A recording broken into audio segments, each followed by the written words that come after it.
Hello everyone, आज हम लोग इस वीडियो में प्रतिस्थापन विधि से रैखिक समीकरण हल करना सीखेंगे। चलिए सीखते हैं कि प्रतिस्थापन विधि से रैखिक समीकरण को कैसे हल किया जाता है। देखिए सवाल है x + y = 5 और 2x - 3y = 4। तो पहले देखिए क्या करेंगे कि पहला वाला समीकरण को समीकरण 1 मान लेंगे, समीकरण 1, और दूसरा वाला समीकरण को समीकरण 2 मान लेंगे।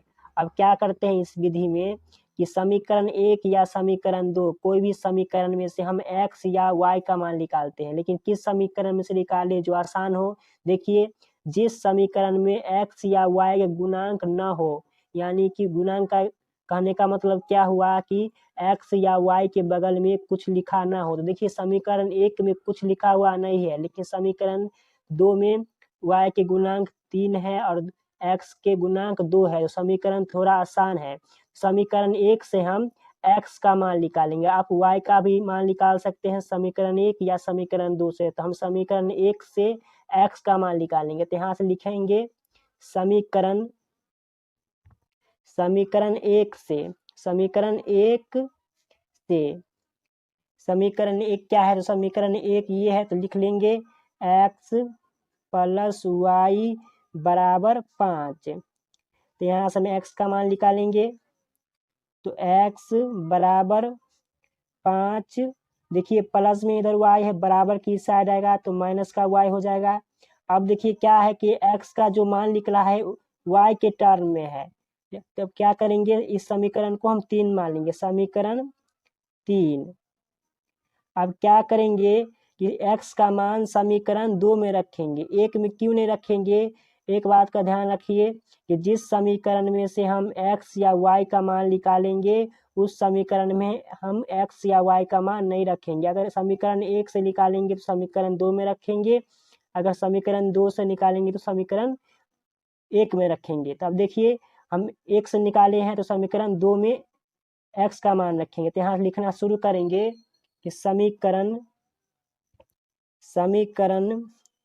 2 में x का मान रखने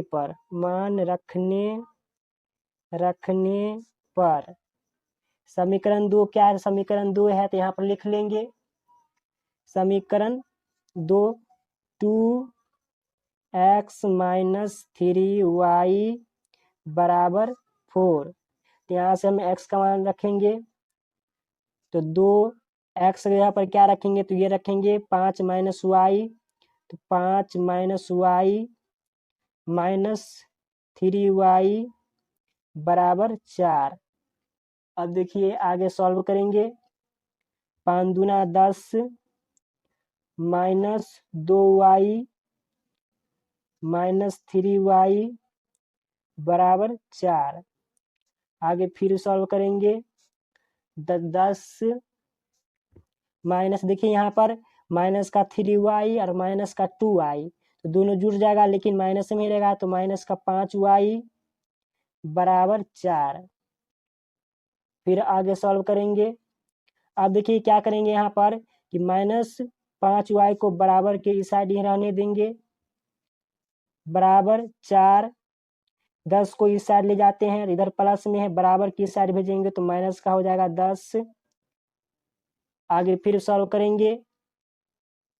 अब देखिए -5y बराबर घट के कितना हो जाएगा, 10 में से 4 जाएगा तो माइनस का 6। यहाँ से माइनस माइनस काट देंगे तो यहाँ से हो जाएगा y का मान यहाँ से निकल जाएगा 6/5। अब देखिए y का मान निकल गया 6/5। अब क्या करेंगे y का मान कि समीकरण 1, समीकरण 2 या समीकरण 3 कोई भी समीकरण में हम रखेंगे तो सेम वैल्यू आएगा। समीकरण हम 3 में रखते हैं। देखिए यहाँ पर समीकरण 3 में y का मान रखेंगे तो डायरेक्ट निकल जाएगा। तो यहाँ से लिखना शुरू करेंगे आगे कि y का मान समीकरण 3 में रखने पर रखने पर। तो समीकरण 3 क्या है? समीकरण 3 ये है, x बराबर 5 माइनस वाई, यहाँ लिख देंगे x बराबर 5 माइनस वाई, यहाँ से लिखना शुरू करेंगे।